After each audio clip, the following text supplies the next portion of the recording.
दोस्तों, यदि आप टेली प्राइम सॉफ्टवेयर में विद जीएसटी सीरियल वाइज कार्य करना सीखना चाहते हैं तो बहुत ही आसानी के साथ मेरे चैनल के माध्यम से सीख सकते हैं। इसके लिए आपको YouTube पर मेरे चैनल पर जाना होगा और चैनल पर जाने के बाद आपको जाना होगा प्लेलिस्ट में। प्लेलिस्ट पर जैसे ही आप क्लिक करेंगे तो आपके सामने मेरी प्लेलिस्ट ओपन हो जाएंगी। उनमें एक प्लेलिस्ट मिलेगी जिसका टाइटल होगा learn Tally Prime serial wise. उस प्लेलिस्ट पर आपको क्लिक करना है। क्लिक करते ही आपको मेरी जो वीडियो है उनके थंबनेल्स होने लगेंगे और थंबनेल पर ऊपर ही आपको #1, #2, #3 इस तरह से लिखा हुआ मिल जाएगा। यानी मैंने इस प्लेलिस्ट में सीरियल वाइज वीडियो सेट कर रखी है। आपको #1 से प्रारंभ करना है, सीरियल से आगे की वीडियो देखना है तो आप बहुत ही आसानी के साथ टेली प्राइम सॉफ्टवेयर में विद जीएसटी कार्य करना सीख जाएंगे। तो चलिए दोस्तों, देखते हैं कि आज हम क्या सीखने जाएंगे, किस टॉपिक पर चर्चा करेंगे। दोस्तों, आज हम बात करेंगे टेली प्राइम सॉफ्टवेयर में जो भी हम कैश में पेमेंट करेंगे या चेक के द्वारा पेमेंट करेंगे तो उसकी एंट्री हम किस तरह से करेंगे टेली प्राइम सॉफ्टवेयर में। गेटवे ऑफ टेली मुख्य मेन्यू है दोस्तों, और यहां पर जब भी हमको कोई भी वाउचर में एंट्री करनी होती है तो वाउचर्स को सिलेक्ट करके हमको एंटर प्रेस करना होता है। हमने वाउचर्स को सिलेक्ट किया और एंटर प्रेस कर दिया तो यहां पर आपको कोई ना कोई वाउचर ओपन होकर मिलेगा।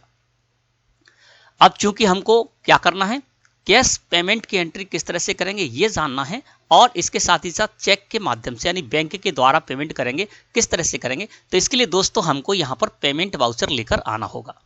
पेमेंट वाउचर को ओपन करने के लिए या तो आप F5 प्रेस करेंगे कीबोर्ड से या पेमेंट जो यहाँ पर लिखा हुआ है इस जगह पर करेंगे आप क्लिक। पेमेंट पर जैसे ही मैंने क्लिक किया तो ये देखिए पेमेंट वाउचर यहाँ पर ओपन होकर आ गया। दोस्तों, ये जो पेमेंट वाउचर ओपन होकर आया है ये सिंगल एंट्री मोड में ओपन होकर आया है और मैं आपको सिंगल एंट्री मोड में ही पेमेंट वाउचर में एंट्री करके बताऊंगा।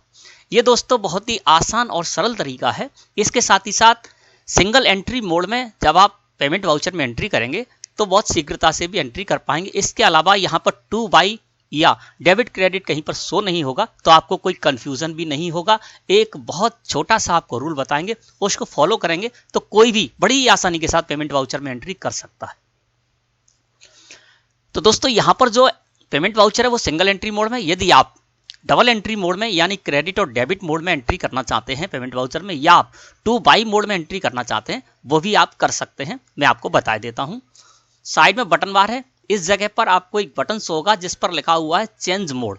इस पर आपको क्लिक करना है या कंट्रोल के साथ H प्रेस कर देंगे तो आप चेंज मोड कर सकते हैं। चेंज मोड पर कर दिया मैंने क्लिक तो यहाँ पर सिंगल एंट्री सेलेक्ट है। इसका मतलब हमारा payment voucher single entry mode में ओपन है। इसको डबल एंट्री मोड में ओपन करना है तो डबल एंट्री को सिलेक्ट करके और आप एंटर प्रेस कर दीजिए तो ये देखिए आपका डबल एंट्री मोड में यहाँ पर आ गया। यानी यहाँ पर आप डेबिट और क्रेडिट मोड में एंट्री कर सकते हैं। इसमें भी आप यानी डबल एंट्री में भी आप टू और बाई में एंट्री करना चाहते हैं तो उसकी सेटिंग भी आपको बता देते हैं। आपको यहीं से F12 प्रेस करना है।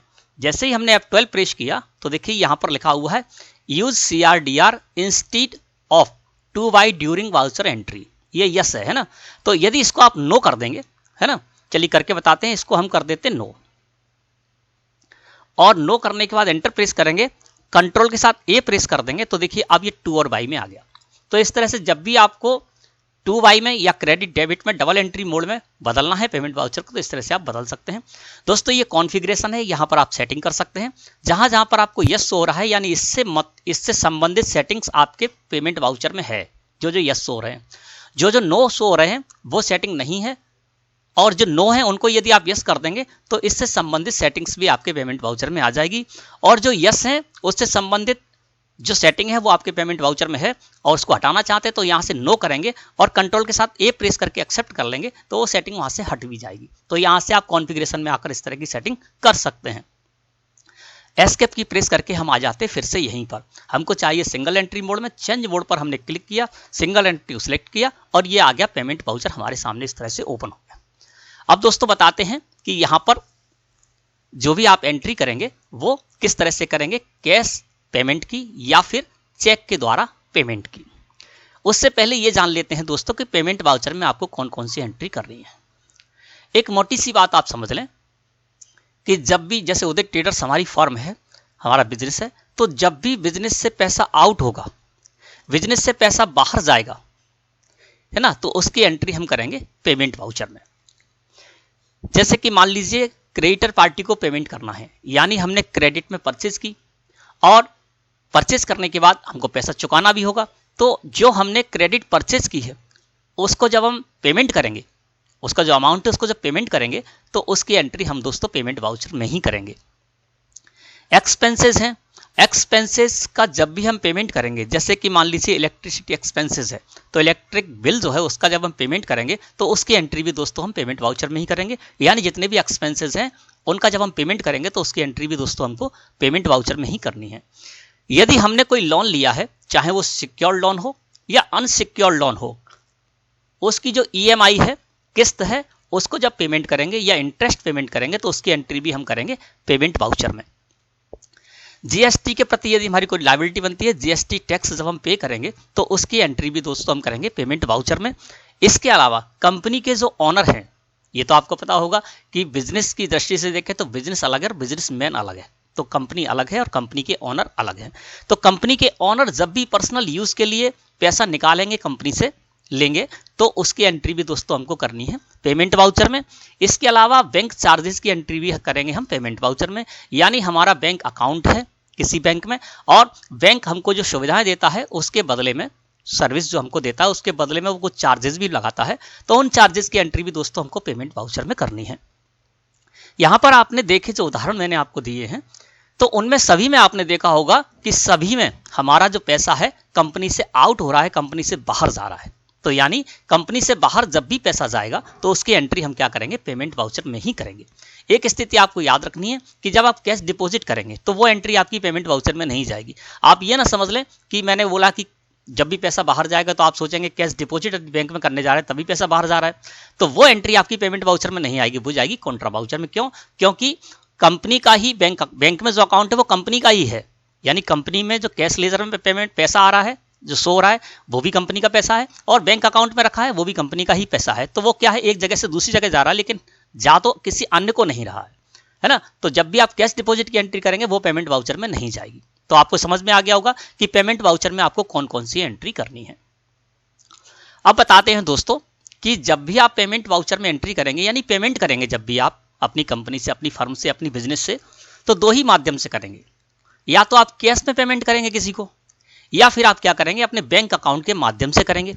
बैंक अकाउंट के माध्यम से यानी तो चेक के द्वारा करेंगे, या आप electronic fund transfer NEFT RTGS के द्वारा करेंगे, है ना। तो दो ही माध्यम से आपका जो है ना वो पैसा आउट होगा कंपनी से, है ना। पेमेंट करेंगे तो या तो कैश में करेंगे या आप अपने बैंक अकाउंट के माध्यम से करेंगे। तो दोनों ही एंट्री आज आपको करके बताएंगे, एक एक एंट्री करके बताएंगे, और उसी तरह से आप आगे भी पेमेंट वाउचर में एंट्री कर सकते हैं, चाहे कैश से पेमेंट करें, चाहे आप बैंक से पेमेंट करें। दोस्तों पेमेंट वाउचर यहां पर ओपन है, और बताते एक शॉर्टकट छोटा सा रूल बताते हैं इस तरह के सिंगल एंट्री मोड में, यानी कोई भी कर सकता है। इसमें क्या करना है दोस्तों, अकाउंट में हमेशा आपको अपना कैश का लेजर लगाना है या बैंक अकाउंट का लेजर लगाना है, ठीक है ना।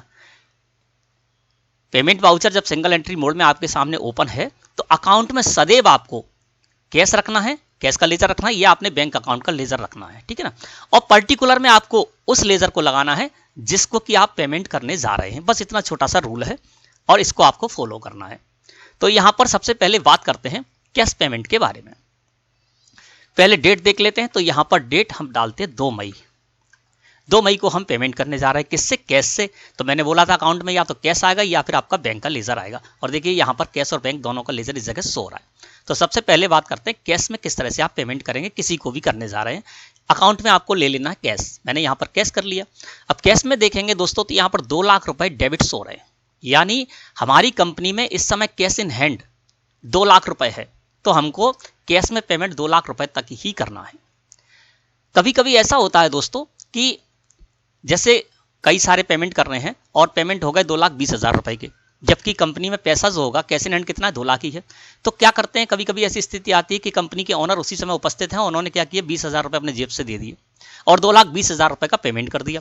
लेकिन जब वो 2,20,000 रुपए के पेमेंट की आप एंट्री करने आएंगे यहाँ पर, तो फिर 20,000 रुपए से आपका कैश जो है वो नेगेटिव हो जाएगा, कैश लेजर आपका नेगेटिव सोने लगेगा, और ये अकाउंटिंग का गलत तरीका है।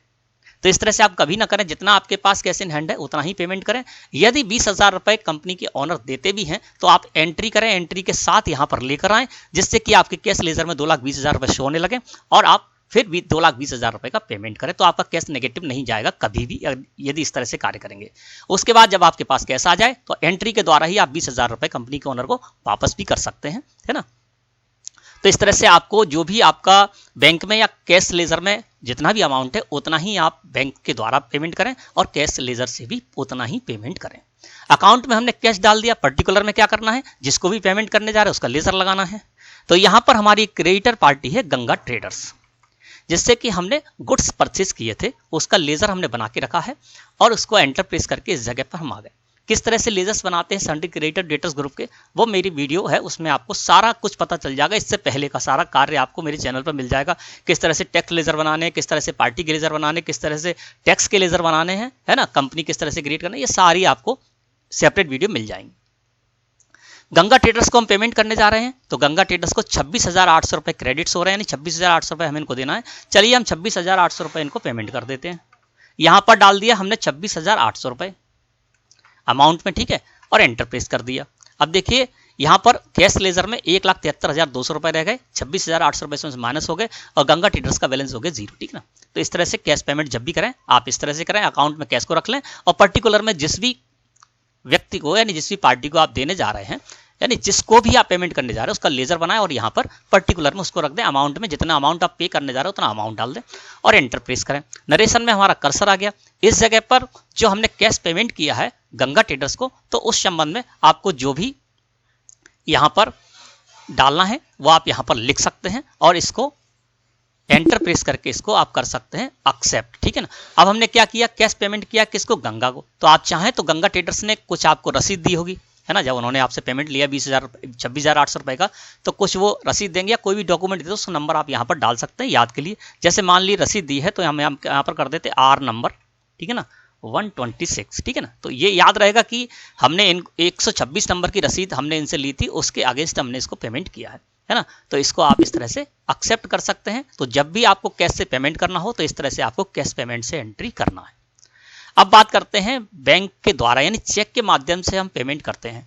तो चेक हो या हम इलेक्ट्रॉनिक वे में किसी को भी पेमेंट कर रहे हैं तो करेंगे तो बैंक अकाउंट से ही। तो आपको क्या करना है, यहाँ पर रख लेना है बैंक अकाउंट। डेट मान के चलते 2 मई है ना। और अब हम क्या कर रहे हैं, चेक दे रहे हैं हम किसको, हमारी जो क्रेडिटर पार्टी है उसको। तो यहाँ पर दोस्तों आपको क्या करना है, अब स्थिति में हम यहाँ पर अपना जो बैंक अकाउंट है करंट अकाउंट उसको हम यहाँ पर सिलेक्ट कर लेते हैं, क्योंकि हम बैंक से पेमेंट करने जा रहे हैं।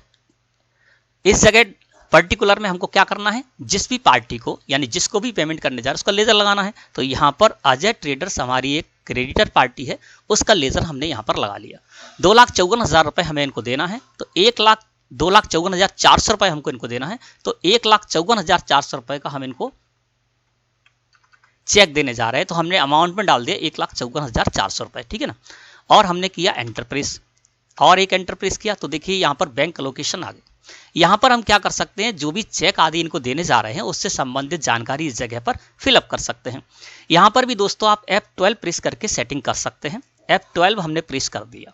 यहाँ पर कॉन्फ़िगरेशन है। पहले जब हम आपको दूसरी स्क्रीन पर थे, है ना, तब वहाँ पर जब F12 प्रेस किया था तो कॉन्फ़िगरेशन कुछ और आया था। इस जगह आपका कॉन्फ़िगरेशन कुछ और आएगा जब आप बैंक एलोकेशन में होंगे।